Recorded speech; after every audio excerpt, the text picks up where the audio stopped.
Al gobierno de López Obrador le robaron en sus narices los datos sensibles de casi 300 periodistas. Tardaron 3 días en darse cuenta y en dignarse a poner una denuncia. Y todavía ayer el presidente se atrevió a minimizar el hackeo y a ponerse a sí mismo como la víctima, diciendo que seguro se trataba de una artimaña de sus adversarios. Vaya cinismo, presidente, porque lo que pasó es grave. Estamos hablando de la vulneración de una página del gobierno y de la circulación de datos sensibles que podrían poner en riesgo a casi 300 personas. Le pregunto, presidente, ¿está seguro que usted es la víctima?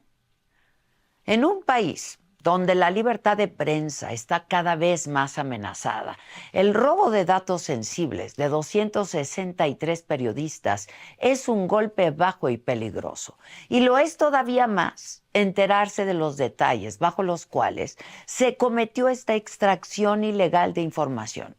De acuerdo con lo que se dijo en la conferencia de prensa que encabezó el vocero de la presidencia, Jesús Ramírez Cuevas, la base de datos que fue robada estaba alojada en una página gubernamental a la que solo se puede acceder por contraseña.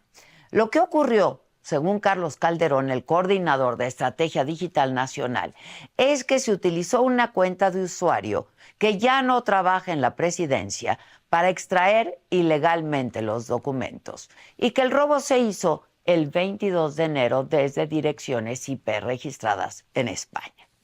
4 días después, el viernes 26 de enero, en redes sociales ya comenzaron a circular pantallazos de la base de datos que fue robada. Y el gobierno se enteró ese día y no hizo mucho. En realidad, se esperaron hasta ayer lunes para avisar a los periodistas sobre la vulneración de sus datos personales y para presentar una denuncia en la Fiscalía General de la República.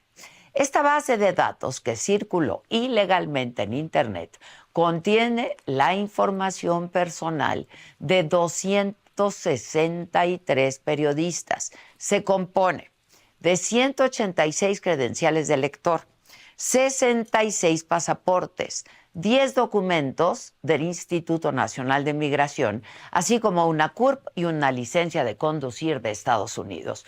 Imagínense nada más la cantidad de cosas ilegales que se pueden hacer con el acceso a los nombres, las direcciones, las fotografías, las firmas de casi 300 personas. Pero sobre todo, imaginen el peligro que puede representar para los periodistas en un país como el nuestro. Fue precisamente el Instituto Nacional de Transparencia, Acceso a la Información y Protección de Datos Personales, el INAI, ese que tanto desprecia el presidente, el primer organismo en dar respuesta en este caso al señalar que abriría una investigación. Porque solo hasta ayer, en una conferencia de prensa donde no estaba el presidente, fue que supimos que el gobierno tenía la intención de investigar y castigar este hecho. Porque más temprano, la respuesta del presidente fue minimizar el alcance de la filtración y darle vuelta a su responsabilidad. Porque, vamos, en lugar de admitir que su gobierno falló también en proteger los datos personales de los periodistas, López Obrador sugirió que el hackeo pudo ser obra de sus enemigos políticos.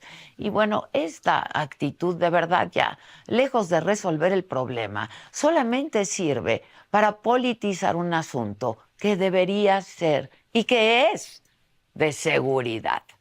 Es una absoluta aberración que el jefe del Estado mexicano sea incapaz de hablar de frente sobre su responsabilidad en este asunto.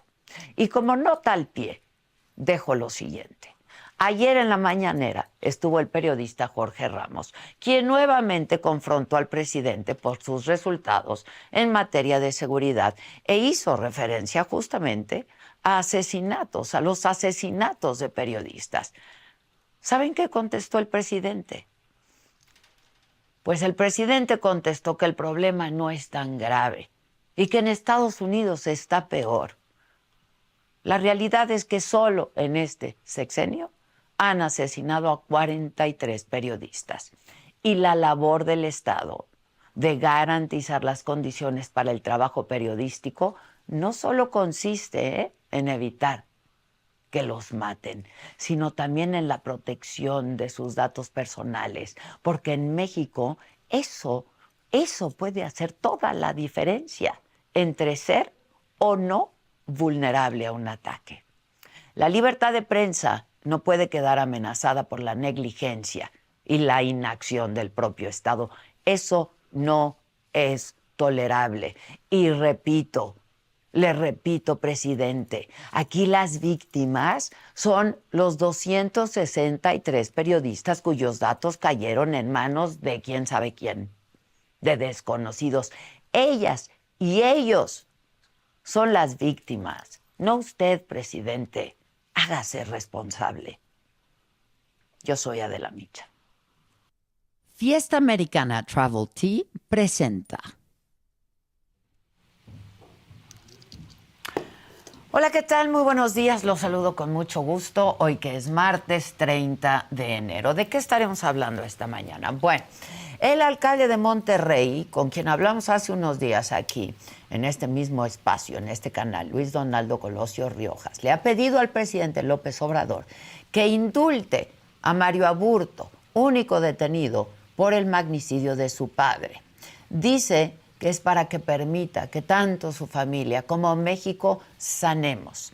En la mañanera el presidente le respondió y dijo: no puedo indultar a Aburto.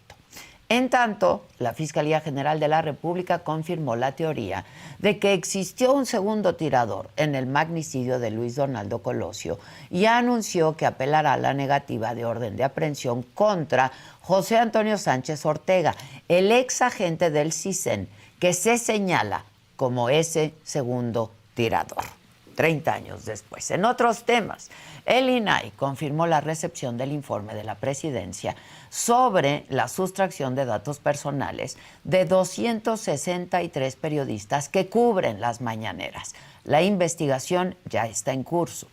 En el Congreso, Morena y aliados impusieron a sus cercanos como magistrados de salas regionales del Tribunal Federal de Justicia Administrativa. Hijos de amigos, ya se la saben.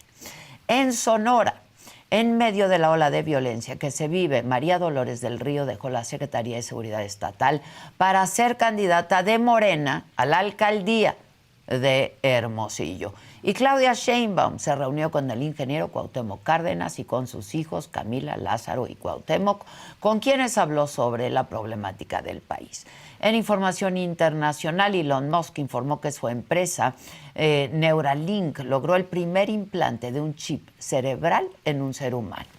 En los otros temas, Britney Spears se disculpa con Justin Timberlake por las revelaciones de su biografía, en donde reveló que el cantante la obligó a interrumpir su embarazo cuando eran pareja.